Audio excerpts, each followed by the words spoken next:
Do you know that every coin tells a story? It tells a story of who made it, who owns it, and whose authority backs its value. So every coin tells a story. Our passage for this morning is found in Luke chapter 20, verses 20 to 26. Jesus flips the script.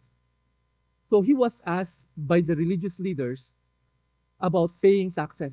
The leaders were trying to trap Jesus, but Jesus does not engage in political debate. Instead, he reveals a deeper truth. Holding up a Roman coin or denarius, he asks, whose image is on this? Caesar's, they reply. Then Jesus gave his punchline. Sabi niya, then give back to Caesar what is Caesar's and give to God what is God's. So here's the real question. If the coin bears Caesar's image, what bears God's image? What bears God's image? You and I, we bear God's image. Because in Genesis chapter 1, verse 27, it says that we are made in the image of God. We are stamped with God's likeness. We are created in the image of God. We are created for God's glory. So the question is, why do we often live our lives as if we belong to someone else? Ngano atong kinabuhi, murag dili man si Lord ang tag-iya. Murag something and someone owns us. Like the culture, money owns us. Sometimes power, and sometimes our pride owns us. So today, we're not just asking what do we owe our government. That's not the question. More importantly, we ask ourselves today, what do I owe God? In what part of my life bears God's image? Where does my true allegiance lie? So these are the questions that we're going to answer. Let's read the passage once. Luke chapter 20, verses 20 to 26. Verse 20, keeping a close watch on him, they sent spies who pretended to be sincere. They hoped to catch Jesus in something he said, so that they might hand him over to the power and authority of the governor. Verse 21, so the spies questioned him, Teacher, we know that you speak and teach what is right, and that you do not show partiality, but teach the way of God in accordance with the truth. Is it right for us to pay taxes to Caesar or not? Verse 23, he saw through their duplicity and said to them, Show me a denarius, whose image and inscription are on it. Caesar's, they replied. He said to them, Give back to Caesar what is Caesar, and to God what is God's. Verse 26, they were unable to trap him in what he had said there in public. And astonished by his answer, they became silent. The word of the Lord. So atong himay-himay ng passage, what the Lord wants to tell us this morning. In verse 20, it says here, keeping a close watch on him, they, kisa man ng they, it refers to the religious leaders. They sent spies who pretended to be sincere. They hoped to catch Jesus in something he said, so that they may hand him over to the power and authority of the governor. Sa pagbantay pag-ayo kaniya, sila nagpadala og mga espiya nga nagpaka aron ingon nga sincero. Naglaom sila nga madakpan si Jesus sa iyang gisulti aron ilang itugyan siya sa gahom ug pagbulutan sa gobernador. What happened before? Kasi this passage is the continuation of the previous passage. In Luke chapter 20 verses 1 to 19, ang naitabo mong God, itong mga leaders, di-question nila si Jesus, what is your authority? Where do you get your authority? Kasi para nila, wala man ka na mo gitugot na magtudlo, maghimo kaning mga butanga. So they question Jesus' authority. And unfortunately, Jesus was able to outsmart them. Jesus pointed to them that they are like the vine dressers that has that God has rejected because they continually rejected the prophets. So mo to na-offend sila, and ang nitabo is they move behind the scenes. So nagpaluyo na lang sila, nagpadala sila mga espiya aron matrap si Jesus na masayop. They're hoping that Jesus will make a mistake. So makita na to, napaka-desperado ng mga leaders. Nga unsay problema ng mga leaders? Suko sila kay Jesus. Why? Because Jesus provoked their jealousy. Nasuya sila kang Jesus. Because they fear that all the people are listening to Jesus and they will lose their power. Kay mas importante nila ang ilang pride ug ah, ang ilang mga reputation. So mao to dili nila madawat that here comes a nobody to them, a carpenter who's trying to show that they are corrupt because Jesus' righteousness exposes their unrighteousness. That's why they cannot accept it. They wanted to trap Jesus so that they will hand him over to the governor. So they send spies. Do you know that the Greek word behind spies, it literally means hard to lie in wait. Hard to lie in wait. So meaning, kaning mga tawhan mga spies, they are there waiting for the chance to catch Jesus making a mistake. And then they pretended to be sincere. Kunwari sincero sila, syempre di sila magpa-attack na kuan di sila no, kalaban. So they pretended to be righteous, to be sincere, that they're asking a sincere question pero loaded the eye. Na ada ay na sila'y tumong. And then so that they may hand him over, Jesus, to the authority. They hope to catch Jesus. Do you know the word catch in Greek refers to catching animals, parang dakpo ng animals para matrap. So that is their purpose. They wanted to trap Jesus in his own words. And then kaning Luke, by the way, this passage is also recounted in Matthew and Mark. So na po yung mga parallel passages. So in Mark chapter 12, we see that the spies were sent by the Pharisees and Herodians. Okay, gimension sa Mark ang mga nagpadala sa mga spies, ang mga Pharisees and Herodians. Who are these people? Yung Pharisees, by the way, they are conservative. They are teachers of the law. And they are anti-Rome. Anti-Rome sila.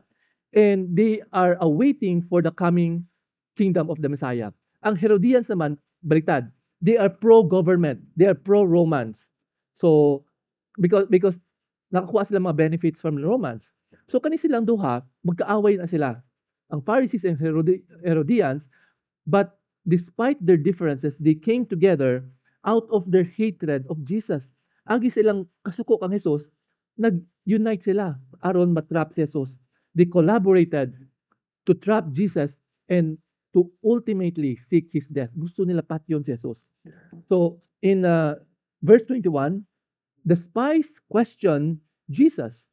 They ask, "Teacher, we know that you speak and teach what is right, and that you do not show partiality but teach the way of God in accordance with the truth." Busa ang mga espiya nangutana kaniya, magtutudlo. Kami nahibalo nga ikaw nagsulti og nagtudlo kung unsay matarong, og nga ikaw wala magpihig-pihig kundili nagtudlo sa dalan sa Dios sumala sa kamatuoran. So we can see here unsa ingon ng mga spies, sabi na, "Teacher, number one, you speak what is right. You teach what is right. Ikaduha, you do not show partiality. Wala kay favoritism. You're not afraid to challenge the leaders. And number three, you teach God's way." Okay? So, kani mga gisulti nila. And then, aside from that, sa Matthew and Mark, nagdugang po sila, "You are a man of integrity." So, ito yung wala makita sa Luke. And then, ingon po nila, "You aren't swayed by others because you pay no attention to who they are." Okay? So, makita na to, kani mga spies, they flattered Jesus. Okay? Kana ang pinaagi na. They try to gain Jesus' confidence through flattery. So, what do you mean by flattery? Ang flattery, pambobola. Ang flattery, kabaliktaran ng gossip. It's an opposite of gossip or chismis. You know, ang gossip involves saying behind a person's back what you would not say to his face. That's gossip. Ang flattery is the opposite. It's saying to a person's face what you would never say behind his back. So they are trying to flatter Jesus. Oh Jesus, maike ka, kawan kay ka, you're a man of integrity, geto. Sinasabi nila. Because they meron silang ulterior motive. Meron silang ulterior motive. And do you know that the Bible is against flattery? Dili ganahan si God sa mga bolero, mga bolera. Flattery is wrong. In fact, the Old Testament repeatedly warns against the danger of flattery. Let's look at some of the passages. In Psalm 12, verses 2 to 3, sabi niya, everyone lies to their neighbor. They flatter with their lips, but harbor deception in their hearts. May the Lord silence all flattering lips and every boastful tongue. So careful ta as Christians, dapat dili ta mag-flatter, dili ta mambobola. Dapat sincere tayo sa atong mga gipangsulti. And also in Proverbs 26 verse 28, a lying tongue hates those it hurts, and a flattering mouth works ruin. And also in Proverbs 29 verse 5, those who flatter their neighbors are spreading nets for their feet. Kasi mangubang tao man God, madala sa bola. So as Christians, we should not use flattery, and at the same time, we should not allow ourselves to be flattered. You know, what's wrong with flattery? Kasi ang flattery, it appeals to the pride of the person. Di ba? Parang it makes you feel good. Parang, oh, okay, nindot kayo. And then nakuha ka na, na-deceive na ka. So we should not use flattery, and at the same time, we should be careful not to allow other people to flatter us. You know, Satan uses flattery because it appeals to our pride. Okay? So, let's continue. Let's 22. Ito yung pangutanan nila. Is it right for us to pay taxes to Caesar or not? Parang mukhang innocent ang ilang pangutanan, no? Okay lang ba na magbayad ta og taxes kang Caesar o dili? Okay, as a background, do you know that there are several types of taxes during that time? The first one is they have a land tax. So they have to give 1/10 of all grain and 1/5 of all fruit or wine. Tanan, ihatag nila sa gobyerno sa Roman government. And second, they have a poll tax. Ang poll tax, ito siya, gi-collect na siya every census.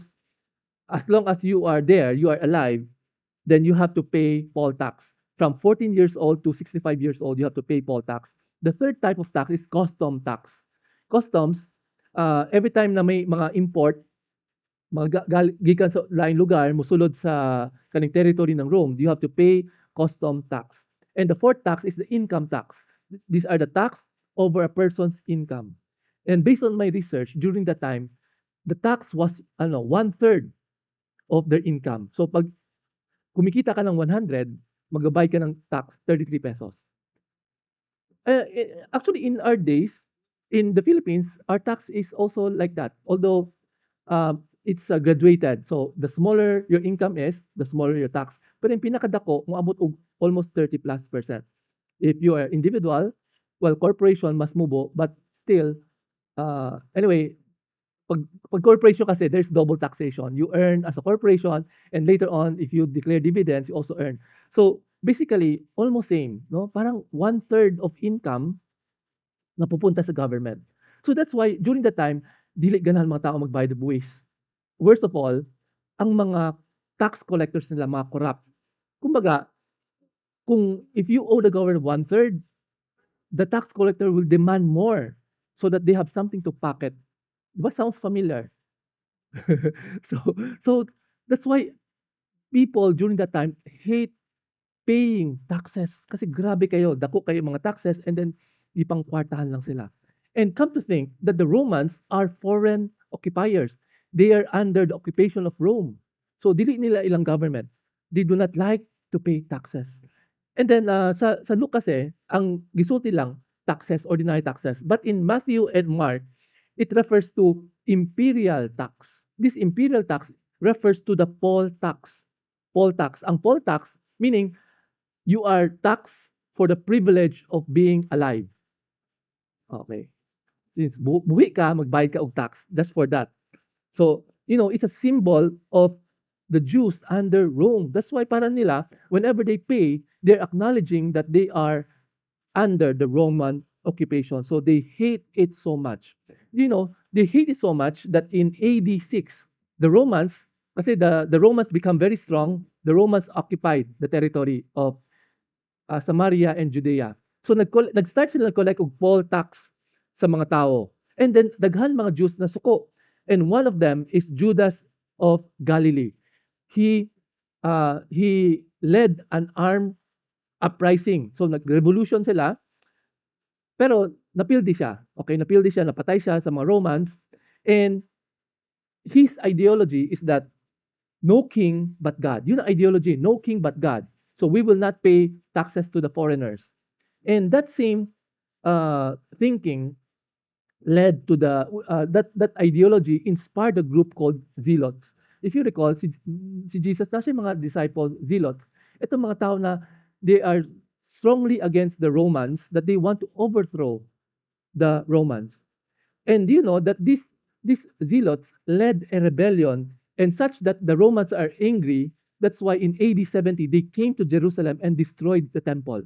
Daghan gipang patay. And ng punot dulo ana kay dili sila ganahan mo bayad og buwis. Okay? So you know, makita na to. Okay, this is not a simple question. It will itong pangutana nila, it will stir up yung nationalistic sentiment.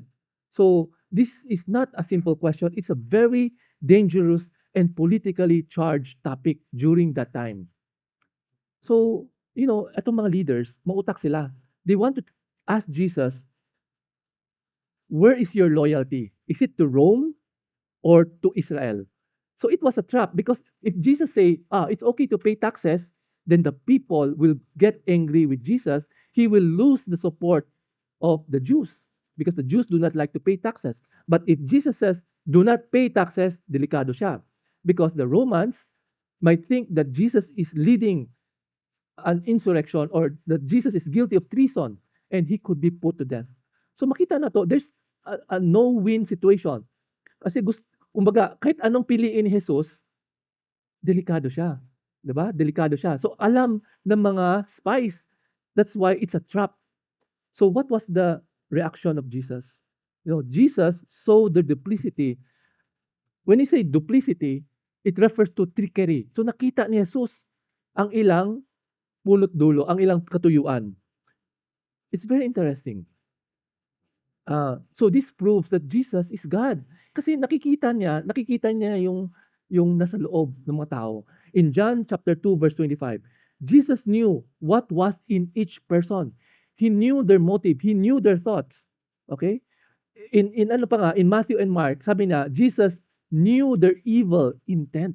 Kablo si Jesus, ang ilang katuyuan, kadautan, no? You hypocrites. You hypocrites. Kumbaga, alam ni Jesus that they were trying to trap him. But Jesus refused to walk in the trap. That's why he answered, sabi na, show me a denarius whose image and inscription are on it. Caesar's, they replied. Pakita ako og usa ka denaryo, kang kinsang larawan og sinulat ang anaa niini. Kang Caesar, mitubag sila. Sa Matthew and Mark, may slight differences. Sabi sa Matthew, show me the coin used for paying the tax.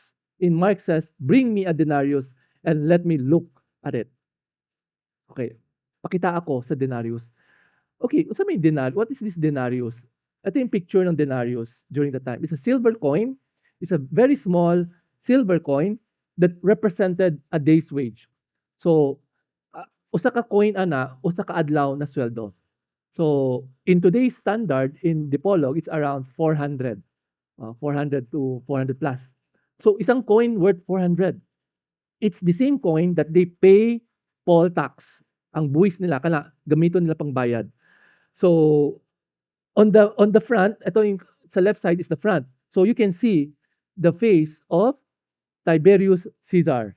And there's an inscription. Ang si Tiberius Caesar, by the way, is the emperor during that time. He's the emperor between AD 14 to 37. Siya yung emperor ng Rome during the time. So that's his face. And then there's an inscription on the left and right. Ang nakabutang diha, Tiberius Caesar Augustus, son of the divine Augustus. So imagine, that's blasphemy to the Jews kasi divine.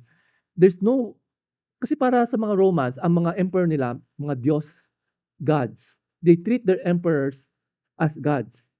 And then, and on the back side, ito sa right side, that's a picture of his mother. Livia. They believe that the mother is an incarnation of the goddess of peace. And there's also inscription left and right. It means, if translated in English, high priest. High priest. So the Jews finds the coin very, very offensive. Very, very offensive. Kasi para nila, di ba, in the Ten Commandments, the Bible forbid them to carve graven image. Okay? And then this guy is claiming divine status as if he's God. So that's why it's very offensive. And then for them, the coin is not just political, it felt like an act of idolatry. Okay, idolatry. Kasi whenever they pay taxes, it is as if they pay tax to a false god. That's why very, very offensive sila. But despite that, despite the fact that na dili sila ganahan, nagdala sila og mga coins. They carry coins in their daily life. That's why Jesus asked, show me a denarius. Siyempre, nagpakita po sila. So it shows that ngano nagdala-dala mo po mo coins na di man mo ganahan di ay ana, di ba? So Jesus exposed their hypocrisy. Okay? Jesus exposed their double standard. If they were really against using the coin, but why do they carry the coins in their pockets? In verse 25, eto, Jesus said to them, give back to Caesar what is Caesar's, and to God what is God's. Siya mingon ngadto kanila, ihatag kang Caesar ang iya ni Caesar, ug sa Dios ang iya sa Dios. So this passage is the heart of our passage this morning. Give back to Caesar what is Caesar's, give back to God what is God. Itong passage ito, this has been interpreted so many times. So unsa magyud ang interpretation ani? So unsa ang mensahe ni Lord sa ato karong buntag? Okay. So basically Jesus said, no? Kasi 'di ba, remember, the Jewish leaders want Jesus to pick a choice. Pili ka, to pay tax or not to pay tax, duha or. But Jesus answered both. Jesus did not pick a side. Jesus answered both, saying that they need to pay tax to give back to Caesar, and at the same time, they need to honor God as well. The correct answer is not or, but both. Kumbaga, ang point ni Jesus, ngano kailangan pa mamili mo? There's no conflict. There's no conflict at all because the coin bears the image of Caesar. The coin belongs to Caesar. So, ihatag niyo mo kay Caesar.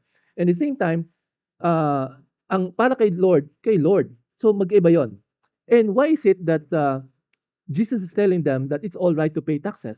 Kasi remember, whenever they pay taxes, they are supporting the government. And ang Roman government napoy gihatag na benefit sa ilaha. And you know that the Romans are well known for their efficient road system. Okay? Yung mga kalsada ng mga Romans very strong. In fact, up to today, the road still exists. Unlike yung mga kalsada na to, di ba? Mga after pila ka tuig, gabok na. Pero ang mga kalsada nila, up till now, nandyan pa rin. That's how strong and efficient the road system of the Romans. And second, ang gihatag ng mga Rome is Pax Romana. When you say Pax Romana, Rome gave security and peace during that time. Because before the Roman came, daghan kay mga away ka ng Middle East, daghan kay magubat. Pero pag abot ng mga Romans, grabe, they instilled discipline, peace through strength. So, it became peaceful. So, the point Jesus, okay, naman po mga benefit ang gihatag ng government. So, you give back what is due to the Romans. And then on the other hand, sabi nila, the coin bears the image of Caesar. But on the other hand, we humans bear God's image. We bear God's image. Genesis 1:27. We are created in the image of God. 'Di ba? Ang coin merong image ni Caesar, ihatag kay Caesar. Kita, merong image ni God, ihatag kang God. Our bodies bear the image of God. That's why we have to give our life to God. You know, it may be fitting to die for your country, but only God is worth living for. So I like this saying from an author. It may be fitting to die for your country, but God is worth living for. So Jesus, ang point ni Jesus, there's no conflict. There's no conflict between your loyalty to your government and loyalty to God. So instead of choosing an answer, Jesus avoided the trap by saying that we have a duty to do both. We have a duty to the state and we have a duty to God. There is no moral conflict. By this saying, Jesus is reminding us that we are dual citizens. We are dual citizens. We are citizens of heaven, Philippians chapter 3, verse 20, and at the same time, we are citizens of the earth. Hindi lang citizens, we are pilgrims. We are pilgrims on the earth. So, si practical application, as citizens of the Philippines, we owe our government our share, no? Share for the services, 'di ba? Ang government nato naghatag og mga infrastructure, mga public works, mga healthcare, social service, education, free education, public safety, law enforcement, mga police, mga sundalo, mga national security, all of this, these are the benefits that we get from our government, and it is but right, according to the Lord, that we give back to the government what belongs to the government. Actually, kung mulantaw sa atong coin, di ba nakalagay doon, Republic of the Philippines. So the coin belongs to the government. So yun. So dili atoa ang coins, mga coin. It belongs to the government. Okay. So the Bible is very clear that as Christians, we are to submit to governmental authority. There's so many passages in the Bible. So let's look some examples. In Romans chapter 13, verses 1 to 7, sabi ni Paul, let everyone be subject to governing authorities, for there is no authority except which God has established. In other words, ang atong gobyerno, si Lord mismo ang naghimo ana. That is why the authorities that exist have been established by God. Consequently, whoever rebels against the authority is rebel against what God has instituted. So ang makristohanon, dili rebellious. We should not be rebellious. Instead, we have to submit to the authorities. And then also in Romans chapter 13, verse 3, for the rulers hold no terror for those who do right, but for those who do wrong. Do you want to be free and from the fear of the one in authority? Then do what is right, and you will be commended. And then verse 4, for the one in authority is God's servant for your good. So that's why we should pray for our leaders. For the rulers do not bear the sword for no reason. They are God's servant. So that's why kung makita nato ang mga tinuod na Kristohanon talaga, dapat i-appeal din nato sa atong pag-ampo ang atong mga leaders. Okay, from the president down to the barangay official. But what if our leaders are corrupt? So we have to pray for them that the Lord will change them, that they will know the Lord all the more, diba? Dapat wampo kita kanila. And then in verse 6, that this is also why you pay taxes, for the authorities are God's servant who give their full time to governing. Okay? Most of our government officials, they are full-time workers. Siyempre, they deserve to be paid. So give to everyone what you owe them. If you owe taxes, then you pay taxes. If you owe revenue, then revenue. If respect, then respect. If honor, then honor. So it's very clear as Christians, we have to pay taxes. So actually, this is also a struggle to a lot of businessmen in the Philippines. Kasi corrupt man ang gobyerno, so why should we pay taxes? And the Lord is telling us this is His will. Kasi, and it will show that we have to trust in the Lord. Na siya bahala na to. Kasi I know the normal thinking of the businessman is that if we pay the correct taxes, kurakuton po ng mga government officials. And then even if we pay the right taxes, the BIR will come after us and demand exorbitant amount. So, yun. So it's a struggle, but just like during the time in Rome, ganun din, mas corrupt pagani sila. But still, the Lord is telling us that we have to pay what is due to the government. And also in 1 Peter chapter 2, verse 13 to 17, sabi na, submit yourselves for the Lord's sake. Why? Sabi na, whether to the governor, etc. The reason is that it is God's will that by doing good, you should silence the ignorant talk of foolish people. So in other words, whenever we submit to authorities, we give good testimony to other people.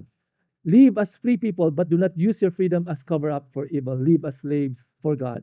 show proper respect to everyone, love the family of believers, fear God, honor the emperor.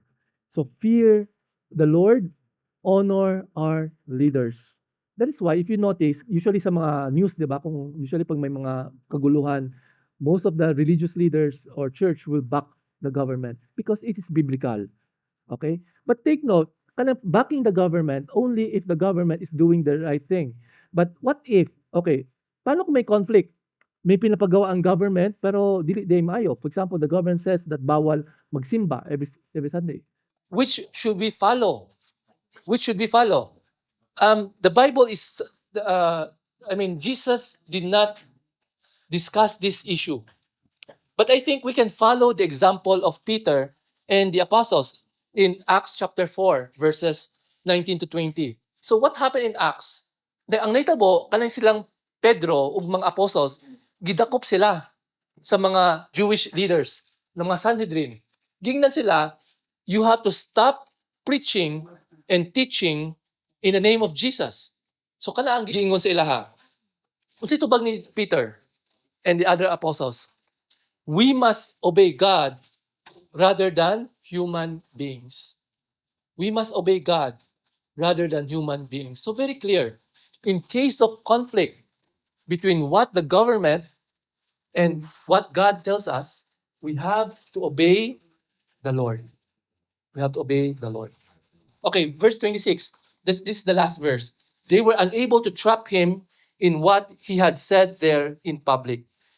And astonished by his answer, they became silent.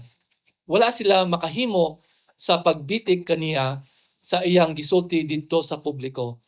Ug sa katingala sa iyang tubag, sila nahilom. So nahilom sila tanan. Ngano nahilom man sila? Kay wala sila kaprepara unsa ikatubag kang Jesus. And then silence means they were put to shame. Naulawan sila. Kay wala sila tarong na tubag. So we can see that Jesus has grabe ang wisdom ni Lord Jesus that he was able to avoid the trap set by the religious leaders.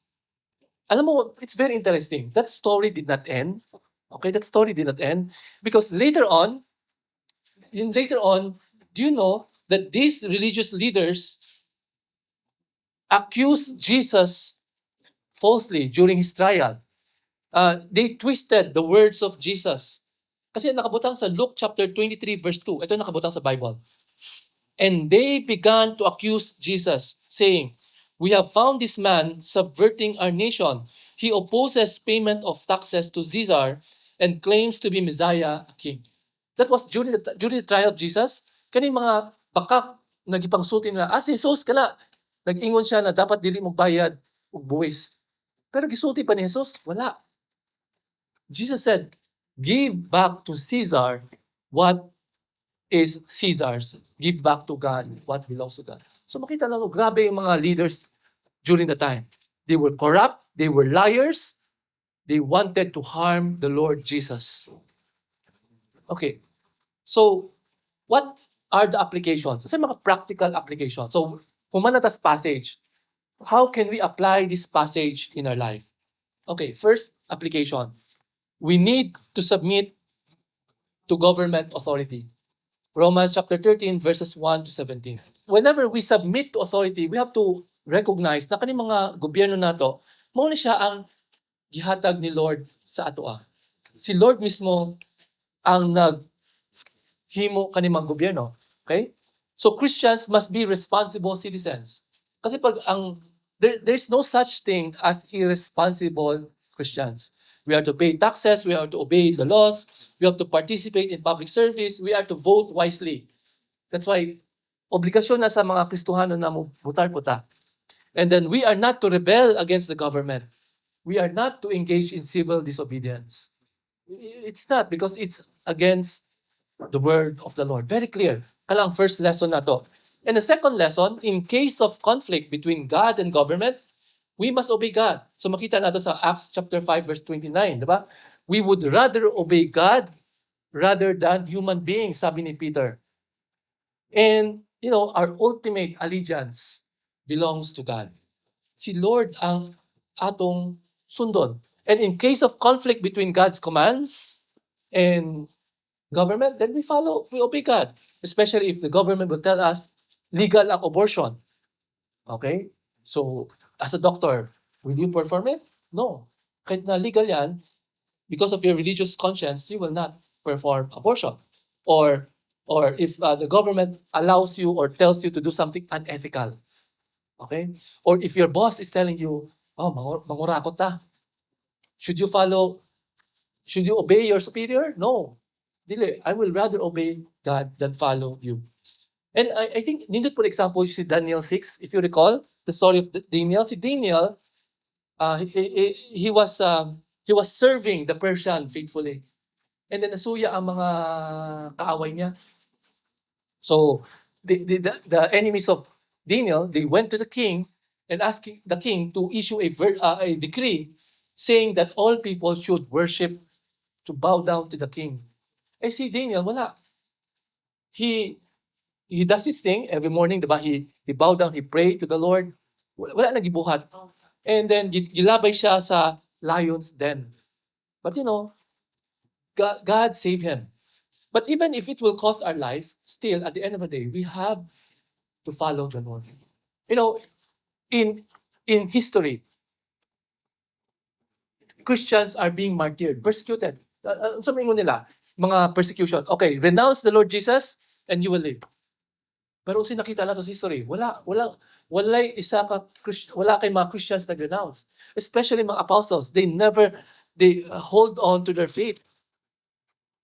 They hold on to their faith. That's why we believe that the resurrection is true. Kasi kanang mga disipulo, nobody would die for a lie. So they really believe that they saw the Lord Jesus. And as Christians, dapat ganun po tayo, no? Even if it will cost our life, we have to obey the Lord. I know it's difficult, but we have to allow by God's grace to transform us. Okay, third lesson that we can learn is that we have to give back to God what is due Him. Sabi ko kanina, di ba? The coin bears the image of Caesar. That's why we give to Caesar. Our life, our body, we bear the image of God. That is why we have to give our life to the Lord. And unsa ingon sa Romans chapter 12 verse 1 to 2? How do we offer our bodies? No, sabi na, offer our bodies as living sacrifices, holy and pleasing to God. That is our true and proper worship. Romans chapter 12 verse 1. So what do you mean by that? Meaning as Christians, we have to give back everything to the Lord. We have to manage our resources wisely. So nandun na papasok yung we have to recognize God is the source of everything. If God is the source of everything, then we have to give back our money, our time, our talents, our hobbies. Especially if our hobbies will conflict with our time with the Lord or our ambition in life. Kung natin mga personal ambition, pero dili na siya kagustuhan ni Lord, you have to die for yourself. No? It's no longer I who live, but Christ who lives in me. Dapat ihatag ni mo kang Lord ang imong mga ambisyon, ang imong mga trabaho. Kung ang imong trabaho dili makahimaya kang Lord, you have to give it up. Diba? Isa pa, ang relationship. People nowadays like to go into relationship without asking the Lord's will. And they get into trouble. Kasi they're entering into a relationship that is not glorifying to the Lord. So the question is, diba, whose image do you bear? If you claim that you bear the image of God, then you have to offer your life to the Lord. Ihatag nimo ka ng mga relationship, job, everything. We should not allow the world to distract us. Kasi remember, we are just pilgrim. What do you mean by pilgrims? Lumalabay lang ta sa kalibutan. Dili ni ang atong panimalay. So, we are dual citizens. We are citizens of heaven and at the same time citizens on earth. And our citizenship on earth is just temporary. That's why it's a wake-up call, no? Itong passage. Ano ba pinagbibisihan natin? Are we losing focus of our mission? What is our mission? What is God's purpose in our life?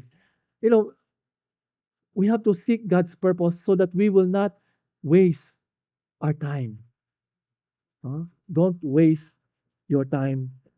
Know your purpose. Ask the Lord, Lord, sabi, purpose niyo na ako. Why am I here? What am I doing? Diba? Because all of these distractions keep away from the purpose the Lord has given to us. There was a church member. Kanang usa ka church member, gi-divide niya yung budget niya. Nasa duha ka envelope. Okay? Nasa envelope para sa bills and taxes. And the second envelope, God. So, duha ka envelope. So, every payday, ang iyang buhaton, ibutang niya sa, okay, itong mga, magbutang siya sa mga, para mga gastuhon niya, and then, ang sobra kang God. And then, one day, he realizes, tika, mali yata yung ginagawa ko. Because I always give God my leftover. Inuuna ko muna yung mga gastuhon na ko, mga buwis, etc., kaysa si God. That's why sabi na, okay, from this day forward, I will give God first. Ako ihatag muna ang kang Lord and ang sobra para nako. And I think that should be our attitude, that everything belongs to the Lord. We are God's steward. So, mo po na ingon ni God, give back to God what is God's. Give back to God what is God's. So, we have to recognize who owns us. Who owns us? Si Lord. But unfortunately, we are living as if God does not own us. Di ba? Amen? But as if we are our own. And then there's a teenager, nihangyo siya siyang amahan. Dad, can I borrow your car tonight? Can I borrow the car tonight? And sabi ng tatay na, okay, itong yabe sa sakinan. But remember, it's still my car, treat it well. It's still my car, treat it well. In the same way, our life is like that. Gihatag ni Lord ang atong kinabuhi. Dili ni ato iya ha. So are we using our money, our time, our talents for God's glory or for our glory? I like this saying, Caesar has the right to your tax, but God has the right to your worship. Caesar has the right to your revenue, but God has the right to your reverence. Okay, number 4 lesson. We must avoid hypocrisy and manipulation. Ito yung gibuhat ng mga spies, di ba? Gibola-bola na si Jesus aron makuha yung gusto nila. And as Christians, we must act with sincerity. When was the last time na gitry nila na, no? Di parang, di ba, we want to get things our way, parang we resort to, to manipulation, to deceit. We should not do that because that is not God's will, no? We should not manipulate others or hide our selfish intentions. We should not use our faith for personal agenda. Okay? We should not. We should seek truth and not control other people. There was a woman, that was a church member, na si very critical yung spirit. Sige siya reklamo, sige siya reklamo. And one time, she confronted her pastor. Sabi na, di ba ang Kristohanon, dapat we should speak out against corruption. Sabi ng babae, we should speak out against corruption. And the pastor gave her a mirror. Gitagaan siya og salamin. Ingon siya, let's start with the hypocrisy in our own hearts before we point our fingers to Caesar. Let's reflect on ourselves first before we point fingers on other people. So we should not be like these religious leaders that, parang they want to show that they care about the people, they care about justice, they care about, we should not be under Roman occupation. Pero ang pinakatumong nila is para huliin lang si Jesus, no? To trap Jesus. We should not be like that. And lastly, we must use wisdom to navigate tricky situations. Look at Jesus. Jesus did not fall into trap. He did not allow himself to fall into their trap. He responded with wisdom. And then he spoke with discernment. So the question is, okay, dili man ta pares ni Jesus, so how can we do that? We can ask the Lord. James chapter 1 verse 5.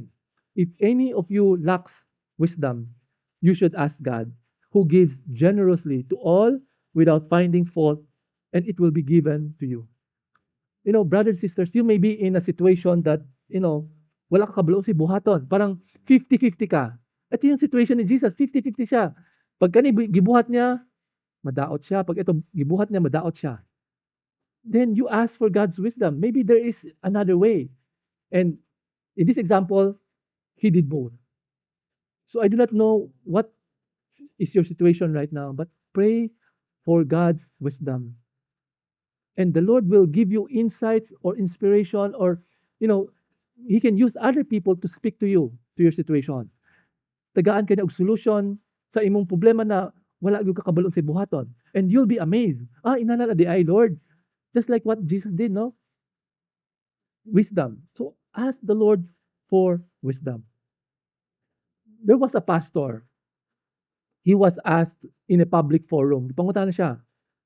Okay? Do you support this controversial politician? Ipangutan siya. Ito ba, isuportahan ba nimo kaning politiko? Naguna-una siya. Kung muingon siya yes, ang problema, mawad-an siya og suporta sa mga church members na dili ganahan kani politiko, di ba? Pero kung muingon siya no, napoy siya backlash. So parang it's a no-win situation. So ang ingon na lang niya, I don't endorse candidates. I preach principles that help people vote their conscience before God. So he avoided the controversy. So, we need wisdom also. No, there's so much division in this world. Dapat as Christians, dapat dili na ta mo apil-apil ay na ng mga division. Instead, our purpose is to bring clarity, to share the word of the Lord, and to help other people.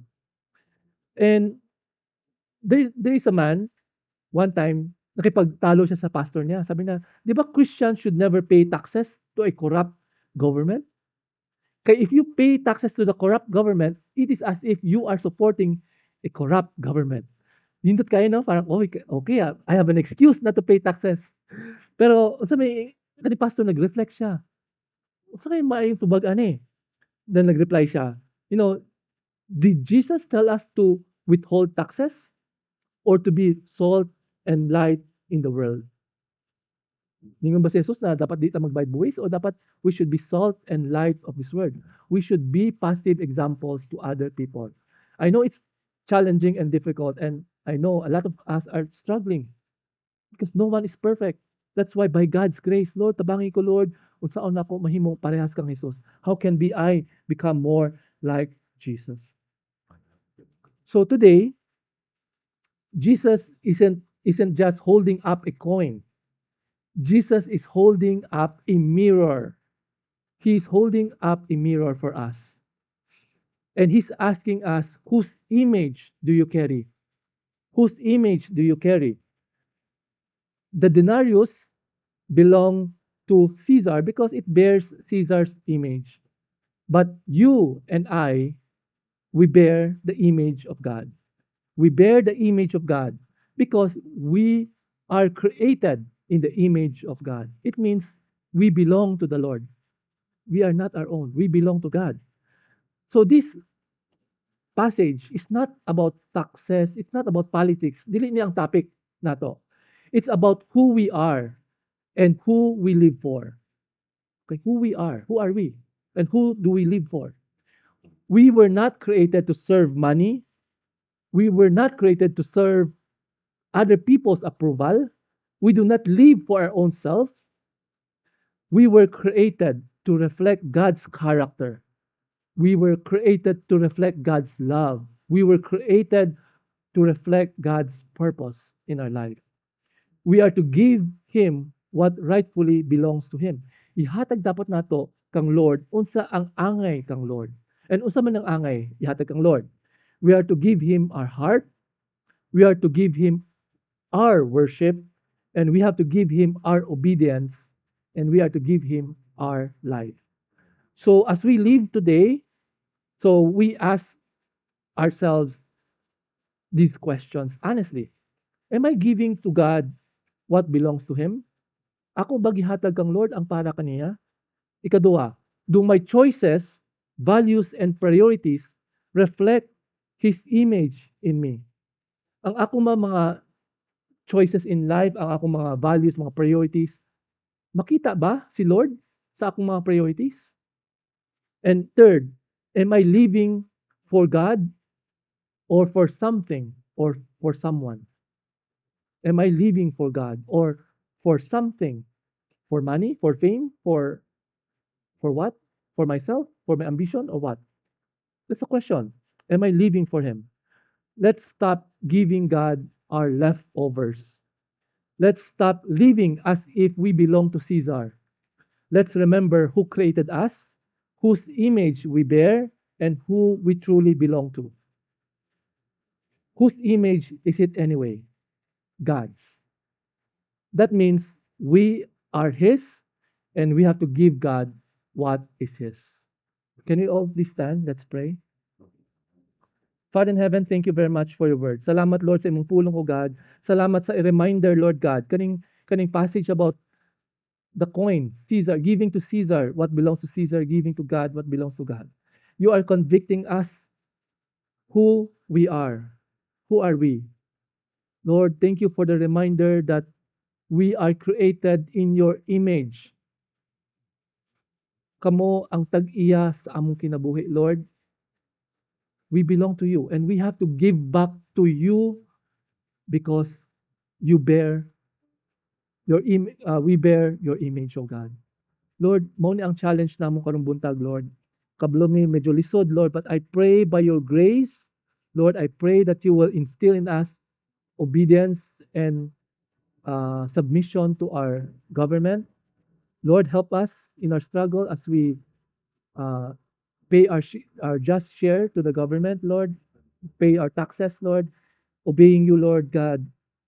And I pray, oh God, that you will give us strength that we will stand firm, that even in case of conflict, kunay gipabuhat ang gobyerno o mga superior namo na mutindog gid mi, Lord, that we will obey the Lord rather than men.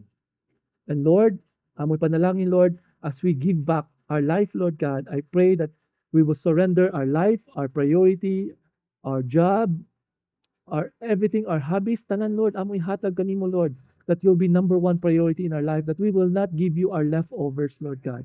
Instead, we will give you our all.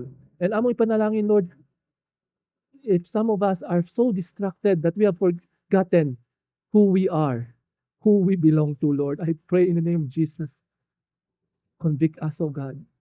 Thank you, Lord, for the reminder that we belong to you. We are here not because for ourselves, we are here for you, O Lord. Kana among panalangin, Lord, help us to live our life for your glory. Na kamo ang mahimaya sa among kinabuhi, Lord God. And among panalangin that you will give us wisdom, Lord God. If some of us are facing difficulties in our life decision, I pray that you will give us wisdom. Because sometimes it's not about doing this or this, but doing or following the Lord. It's about following the Lord. And I pray, oh God, that you will give us solution to difficult situations, Lord God. Just like Jesus was able to avoid the trap. And I pray, oh God, that you'll give us wisdom on what to do. And we just want to pray for your church, Lord God, kaning simbahan, among ihatag kanimo, Lord. Lord, thank you, Lord, for reminding us we belong to you and we want to give you what is yours. And we want to give our life as living sacrifices, which is holy and pleasing and acceptable to you. Salamat, Lord. Amoy hatag tanan-tanan sa imong kamot. In the mighty name of Jesus, all this we pray. The Church of God says, Amen.